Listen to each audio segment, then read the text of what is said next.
Hello everyone, मेरा नाम है अमन सुमन और स्वागत है आपका अपने चैनल अमन सुमन मैथ पर। तो आज की इस वीडियो में सोल्व करने वाले हैं प्रश्नावली 5.3 का क्वेश्चन नंबर 11। इसके पहले के सारे क्वेश्चन पिछली वीडियोस में सोल्व कर चुके हैं। अगर आपने वो सवाल नहीं देखे हैं, उनके सॉल्यूशन नहीं देखे हैं, तो आप पिछली वीडियोस में जाकर देख सकते हैं या फिर प्लेलिस्ट में जाकर आप देख सकते हैं। तो चलिए सोल्व करते हैं। तो क्वेश्चन नंबर 11 में अपने पास यदि किसी एपी के प्रथम n पदों का योग दिया हुआ है, तो इसका प्रथम पद अर्थात S1।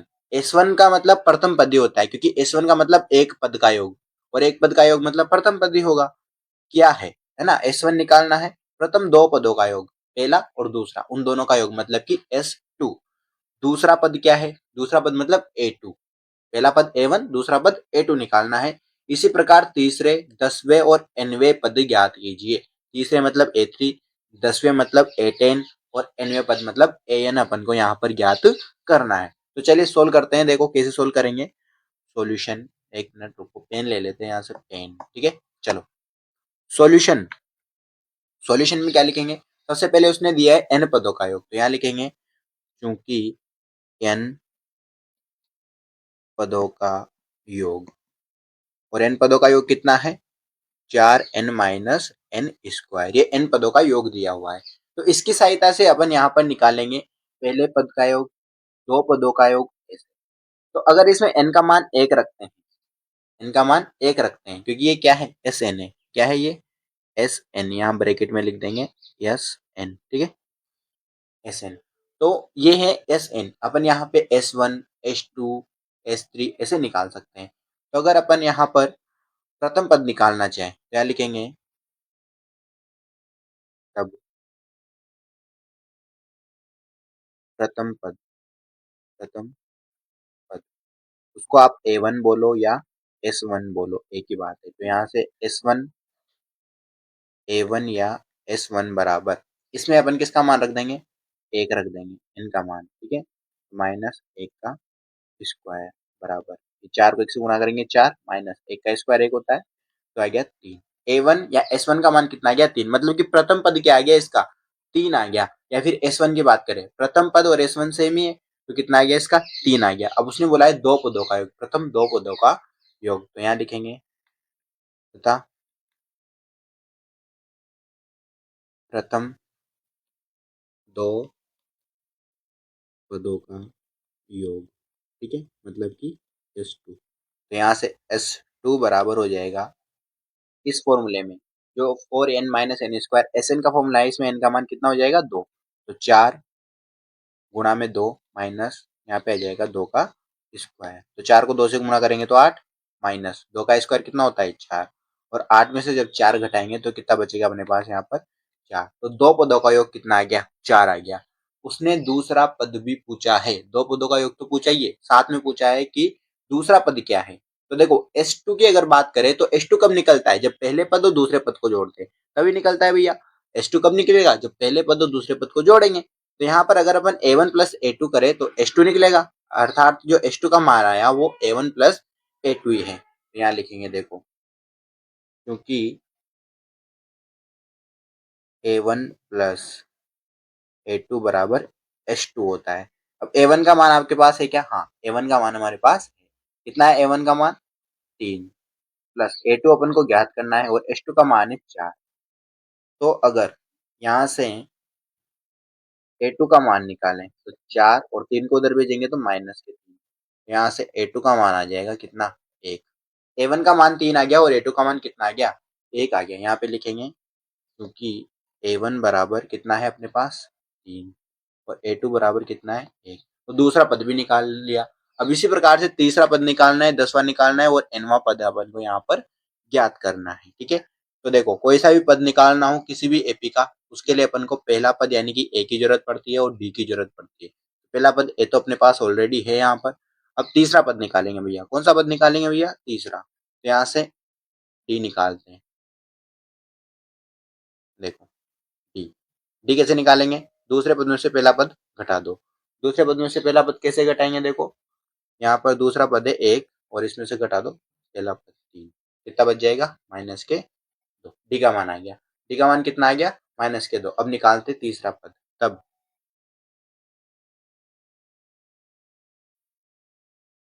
तीसरा पद है ना, मतलब कि A3। और A3 क्या होता है, A प्लस 2D। एक कम लिखते हैं, तीसरा निकालना है तो 2D लिखते हैं, चौथा निकालना है तो 3D लिखते हैं, ऐसे लिखते हैं, ठीक है। तो A का मान मतलब कि A1 का मान कितना है 3 प्लस 2 का 2 इंटू D का मान कितना अपने पास माइनस के 2। यहाँ से 3 प्लस 2 को माइनस 2 से गुणा कर दो आप, तो कितना आ जाएगा माइनस के 4। और ये हो जाएगा 3 माइनस 4 मतलब कि माइनस के 1। ये तीसरा पद निकल गया, ठीक है। अब तीसरा पद निकाल लिया है, अब इसके बाद कौन सा निकालेंगे, तीसरा पद निकालने के बाद, तीसरा पद निकालने के बाद निकालेंगे 10वां पद, ठीक है। 10वां पद मतलब कि A10। और A10 कैसे निकलेगा, A प्लस के 9D। और A का मान कितना है यहाँ पर 3 प्लस 9। D का मान कितना है, D का मान है माइनस के 2। तो इसको गुणा करो 3 प्लस माइनस माइनस 9 को 2 से गुणा करो 18 हो जाएगा। तो ये आ जाएगा अपने पास 18। और 3 प्लस के, तो 18 में से 3 घटा दो आप, कितना बचेगा यहाँ पर 15। और वो कहेगा आएगा माइनस का, क्योंकि बड़ी संख्या माइनस की है। ये 10वां पद आ गया अपने पास, ठीक है। अब क्या निकालना है अपन को, यहाँ पर nवां पद निकालना है, ठीक है। तथा nवां पद, nवां पद मतलब an। और an क्या होता है, a plus n minus 1 into D. an का फॉर्मूला ये होता है, तो इसमें रख दो। a का मान कितना है 3 प्लस n का मान कुछ भी नहीं दिया, n ही रखना है, तो n माइनस 1। और d का मान कितना है माइनस के 2, तो जाएगा 3। और माइनस 2 को प्लस n से गुणा करो, तो माइनस के 2n। माइनस माइनस प्लस 2 को 1 से गुणा करोगे तो 2। और ये देखो 3 और 2 कितना हो जाएगा 5 माइनस के 2n। तो ये क्या निकल गया यहाँ पर, एन का मान निकल गया। तो इस प्रकार से देखो यहाँ पर जो A3 का मान था वो तो ये निकल गया, और A10 का मान था वो ये निकल गया, और यहाँ पर AN का जो मान था वो ये निकल गया। ये अपन को यहाँ पर निकालना था। तो देख लीजिए भैया क्वेश्चन पूरा हो चुका है, इसको आप थोड़ा पूरा भी देख लो जूम करके, और इसका स्क्रीनशॉट आप यहाँ पर ले लो, ठीक है। फिर अगला क्वेश्चन सोल्व करते हैं। तो 11वां क्वेश्चन समाप्त हो चुका है। अब चलते हैं अगले क्वेश्चन पर। तो अगला क्वेश्चन है मेरे पास 12। ऐसे प्रथम धन पूर्णांक 40 धन पूर्णांक, कितने धन पूर्णांक 40 धन पूर्णांक। देखो ऐसे प्रथम 40 धन पूर्णांकों का योग ज्ञात कीजिए जो 6 से विभाज्य है। 6 से विभाज्य वाले मतलब जिनमें 6 का भाग चला जाता है, जिन संख्याओं में, जिन पूर्णांकों में 6 का भाग चला जाता है ना, प्लस के भी हो सकते हैं माइनस भी हो सकते हैं, लेकिन यहाँ पर धन पूर्णांकों की बात करिए, मतलब कि प्लस वाले लेने हैं। तो ऐसे पूर्णांक जिनमें केवल 6 का भाग जाता है, 6 का भाग पूरी बार चला जाता है, ऐसे 40 लेने हैं। स्टार्टिंग के 40 एक से शुरू होंगे, एक में तो जाता नहीं है भाग, 6 से ही शुरू होंगे, 6 में जाता है सबसे पहले, तो 6 से शुरू होंगे और ऐसे 40 संख्या लेनी है। कितनी 40, उन 40 संख्याओं के एक एपी बना लेंगे, और उस एपी में अपन उस एपी का योग ज्ञात कर लेंगे। क्या ज्ञात कर लेंगे, योग ज्ञात कर लेंगे, तो वहां से 40 धन पूर्णांकों का योग निकल जाएगा। देखो कैसे सोल्व करेंगे इसको, ध्यान से समझना। देखना यहाँ पर लिखते हैं सोल्यूशन। सॉल्यूशन में सबसे पहला काम है अपना एपी बनाना। क्या बनाना, एपी। और एपी कैसे बनाएंगे, देखो देखना एपी कैसे बनाएंगे। एपी में सबसे पहले क्या आएगा, देखो धन पूर्णांक लेने मतलब जीरो के बाद एक में क्या 6 का भाग जाता है क्या, नहीं। 2 में जाता है क्या, नहीं। 3 में जाता है क्या, नहीं। 4 में नहीं। 5 में नहीं। 6 में जाता है सबसे पहले। तो एपी का जो पहला पद हो क्या बनेगा, 6 बनेगा। क्या बनेगा, 6। अब 6 के बाद 6 का भाग कौन सी संख्या में जाता है, 7 8 9 10 11, इनमें नहीं जाता। डायरेक्ट किस में भाग जाएगा, 12। और 12 के बाद किस में जाएगा, 13 14 15 16 17 18, किस में जाएगा, 18 में जाएगा, ठीक है।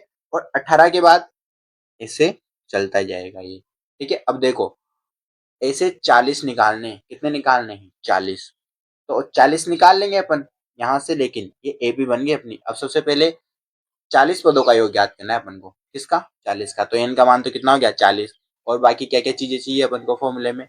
अपना जो फॉर्मूला होता है वो क्या होता है, एस एन बराबर एन बटा 2, 2a plus N minus 1 into D. यही तो अपना फॉर्मूला होता है। इसमें अपन को क्या क्या चाहिए, एन चाहिए, तो एन का मान तो पता लग गया भैया कितना है 40 है। उसके बाद क्या चाहिए, ए का मान। ए का मान हम भी एपी से निकाल लेंगे। एन का मान पता लग गया। डी का मान अपन को क्या चाहिए, ए और डी चाहिए भैया। क्या चाहिए, ए और डी। तो यहाँ लिखेंगे, यहाँ ए बराबर कितना है 6, और डी की बात करें तो दूसरे पद मतलब कि 12, और पहले पद मतलब कि 6। 12 में से 6 घटा दो, कितना आ जाएगा 6। ए का मान भी 6, डी का मान भी 6 आ गया, ठीक है। तो ए और डी दोनों 6 आ गए। अब क्या करना है अपन को, 40 पदों का योग ज्ञात करना है। कितने पदों का योग ज्ञात करना है, 40। तब प्रथम 40 धन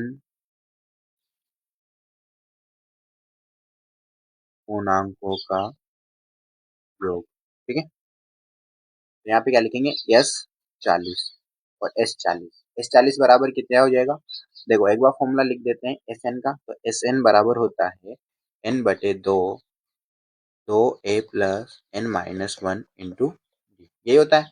अब एन का मान कितना है अपने पास, 40, तो 40 रख दो, तो यहाँ आ जाएगा 40/2। और फिर क्या आएगा, 2 का 2 इंटू ए का मान कितना है, 6 plus N minus one. N minus one मतलब 40 माइनस 1, और डी का मान कितना है, 6 रख दो। तो देखो 40 में 2 का भाग लगाओ, 40 में जब 2 का भाग लगाएंगे तो कितने बार आएगा भैया, 20 बार। ठीक है, 20 बार भाग लगेगा। और 2 को 6 से गुना करो, कितना आ जाएगा, 12 प्लस 40 माइनस 1 मतलब कि 40 में से 1 घटाओ, तो 40 में से 1 घटाओगे तो 39, और इंटू में 6 आ जाएगा। ठीक है, तो यहाँ से आ गया 20 और 12 जैसा का जैसा, प्लस 6 को आप 39 से गुना कर दो, और 6 को 39 से गुना करना सबको मेरे हिसाब से आता है। तो गुणा करिए भैया, बताइए कितना आएगा। 6 को 39 से गुणा करो, देखो इधर करते हैं, 6 को 9 से करेंगे तो 54, 6 नाम का 54, हासिल के लग गए 5। 6 को 3 से करो 18, 18 और 5 कितना हो जाएगा, 18 5 हो जाएगा 23, मतलब कि 234, ये लिख दिया मैंने 234।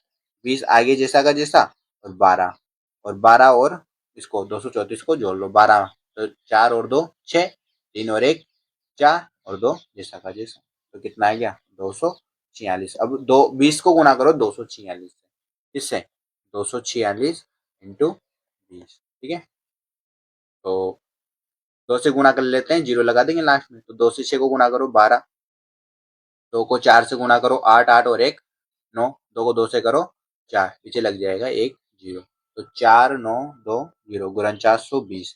ये क्या आ गया इसका, 40 धन पूर्णांकों का योग। कैसे 40 धन पूर्णांकों का योग, ये आ गया है अपने पास 6 से विभाजित 40 धन पूर्णांकों का योग। ठीक है, तो इसका फाइनल आंसर हो जाएगा, इसका स्क्रीनशॉट ले लो आप, फिर अपन अगले क्वेश्चन की तरफ बढ़ते हैं। ठीक है, तो क्वेश्चन नंबर 13 की बात करते हैं। क्वेश्चन नंबर 13 अपने पास 8 के प्रथम 15, देखो 8 के प्रथम 15 गुणजों का योग ज्ञात करो।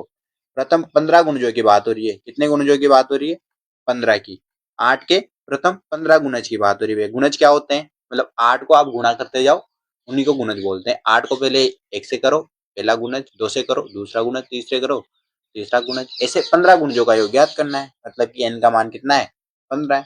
तो देखो भैया कैसे करेंगे, इसमें भी एपी बनाएंगे। क्या बनाएंगे, एपी।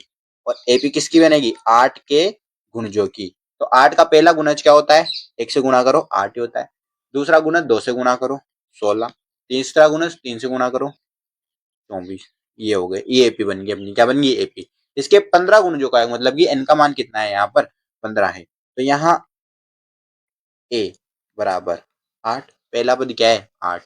डी की बात करें तो डी का मान कितना है यहाँ पर, दूसरे पद में से पहला पद घटा के देखिए, 16 माइनस के 8 कितना आ गया 8, डी का मान 8 है। एन का मान सबको पता है, क्वेश्चन में दिया है 15 है, मतलब कि 15 गुणजों का योग ज्ञात कीजिए। तो यहाँ लिखेंगे तब प्रथम 15 गुणजों का योग, मतलब कि एस एन लिख दो सबसे पहले, तो एन बटे 2, 2 a plus N minus one into d. और तो यहाँ पे क्या लिखेंगे अब, एस 15, 15 पदों का करना है ना, तो एन का मान कितना हो जाएगा, 15/2, 2 ए, 2 इंटू ए 8 प्लस एन माइनस वन, मतलब कि 15 - 1, 15 - 1, डी का मान कितना है यहाँ पर 8 रख दो, कोई दिक्कत नहीं। तो यहाँ से 15/2 जैसा का जैसा कटेगा ही नहीं, 2 को 8 से गुणा करो 16 प्लस 15 में से 1 घटाओ कितना बचेगा, 14 बचेगा भैया, और इंटू में कितना है 8। तो यहाँ से आ जाएगा 15/2 जैसा का जैसा 16 प्लस 8 को आप 14 से गुणा कर दो। 14 की टेबल कितनी बार बोलो, 8 बार। बताइए कितना आएगा, बताइए।